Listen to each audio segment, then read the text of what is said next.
Voter list की समीक्षा बिहार में जारी रहेगी। सुप्रीम कोर्ट से चुनाव आयोग को हरी झंडी मिल गई है। कोर्ट ने इस पर रोक लगाने से इनकार करते हुए कहा कि लोकतांत्रिक प्रक्रिया का निर्वहन किया जा रहा है। इस तरह विपक्ष को बड़ा झटका लगा है। विपक्ष ने वोटर लिस्ट की समीक्षा वाले चुनाव आयोग के कदम पर रोक लगाने की मांग की। आइए 10 पॉइंट्स में जानते हैं कि सुप्रीम कोर्ट में सुनवाई की बड़ी बातें क्या हैं। सुप्रीम कोर्ट ने समीक्षा पर रोक लगाने से इनकार किया है। सुप्रीम कोर्ट ने बिहार में मतदाता सूची की समीक्षा, विशेष गहन पुनरीक्षण यानी SIR पर रोक लगाने से इनकार कर दिया। कोर्ट ने कहा कि ये लोकतांत्रिक प्रक्रिया का निर्वहन है और निर्वाचन आयोग एक संवैधानिक संस्था है जिसे ये प्रक्रिया करने से नहीं रोका जा सकता। विपक्षी दलों ने इस प्रक्रिया पर रोक लगाने की मांग की थी, जिसे कोर्ट ने ठुकरा दिया। हालांकि सुप्रीम कोर्ट ने चुनाव आयोग से स्पष्ट कहा कि पहचान के लिए आधार कार्ड, राशन कार्ड और वोटर ID को दस्तावेज के तौर पर स्वीकार किया जाए।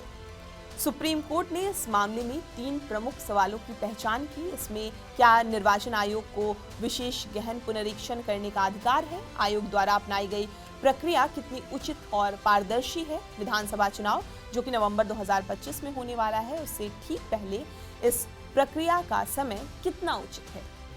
मामले की अगली विस्तृत सुनवाई 28 जुलाई 2025 को होगी। चुनाव आयोग को 1 हफ्ते में जवाबी हलफनामा दाखिल करने को कहा गया है और याचिकाकर्ता चाहे तो 28 जुलाई से पहले पुनः उत्तर दाखिल कर सकते हैं।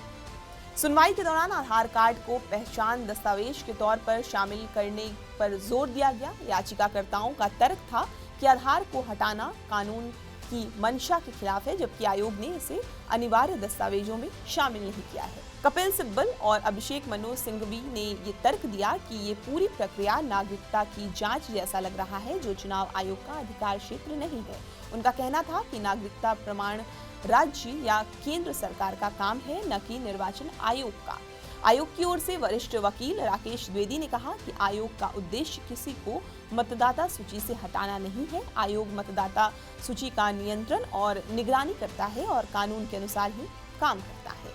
कोर्ट ने कहा कि दस्तावेज मांगने और फॉर्म भरने की प्रक्रिया से अनजाने में भी मतदाताओं की चूक हो सकती है, जिससे लोग सूची से बाहर हो सकते हैं। हालांकि आयोग ने भरोसा दिया कि ऐसी स्थिति में सुधार और मौखिक सुनवाई का प्रावधान रहेगा। मामले में 10 से अधिक याचिकाएं दायर की गई। इनमें प्रमुख याचिकाकर्ता एसोसिएशन फॉर डेमोक्रेटिक रिफॉर्मर्स यानी ADR, RJD सांसद मनोज झा, तृणमूल सांसद महुआ मोइत्रा, कांग्रेस नेता KC वेणुगोपाल, सुप्रिया सूले जो कि NCP से हैं, डी राजा भाकपा, हरिंदर सिंह मलिक सपा, अरविंद सावंत, सरफराज अहमद जो JMM और दीपांकर भट्टाचार्य भाकपा माले शामिल। याचिकाकर्ताओं ने तर्क दिया कि इतनी बड़ी समीक्षा प्रक्रिया विधानसभा चुनाव से कुछ महीने पहले करना मतदाताओं के अधिकारों पर असर डाल सकता है। उन्होंने कहा कि मतदाता पहचान और नागरिकता की जांच प्रक्रिया को इतनी जल्दी और बड़े पैमाने पर लागू करना